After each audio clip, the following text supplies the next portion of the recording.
Probably 2 or 3 hours a day. 4 hours? Maybe like 5 hours total. I think I spend like 5 hours on my phone. Probably about like 8 hours a day. 8 hours a day on it, because, that's a school day. I don't feel like I spend a lot of time on it. I shouldn't be spending this much time. Like an hour, maybe. Should I look?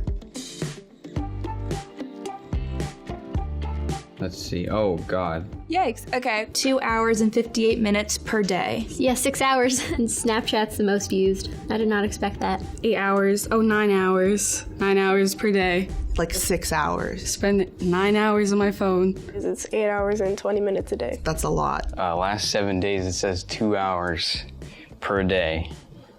That's a little bit more than I thought. It says about 6 hours per day. 7 hours and 12 minutes per day. My 7-day average is 8 hours and 45 minutes per day. That's a lot. That's quite a lot. Yeah, it's definitely more than I thought. But it is down 14% from last week. And I actually don't have my phone today because it's broken. It's actually relaxing. I spend a lot of my time on my phone at school.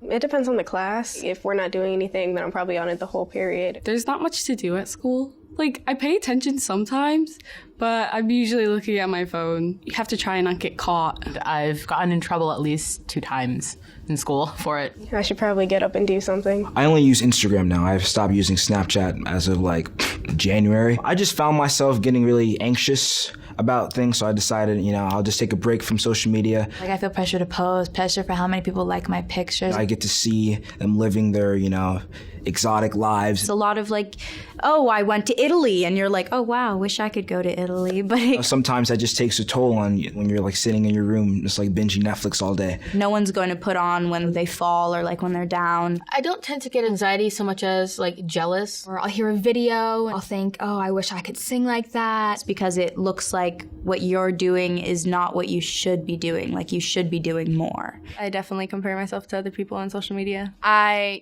look at them and I'm like, oh, why can't I look like that? I wish I looked like that. I'm like, oh, she's prettier, or I love her hair. What can I do to get like that? Like, I wish I could look like that. How can I be as skinny as she is, as blonde as she is? You're always seeing just Instagram model after Instagram model with like these perfect bodies, always in little bitty bikinis, and you're like, why don't I look like that? My brother, and his girlfriend, they're very supportive and everything. So, I'll talk to them and I'll be like, oh, why can't I look like that? And they'll just be like, you're beautiful, stop it. It doesn't matter however they look, because at the end of the day, you have to live in your own body and your own skin. They don't have to live in your skin. So love yourself and enjoy yourself. The best thing that anyone can ever remember is that you would never take a picture of yourself and post it at a low point. It's important that we remember that when we look at stuff like that. You could take it as a positive thing and be like, I will try to be as good as that person, or I will try better.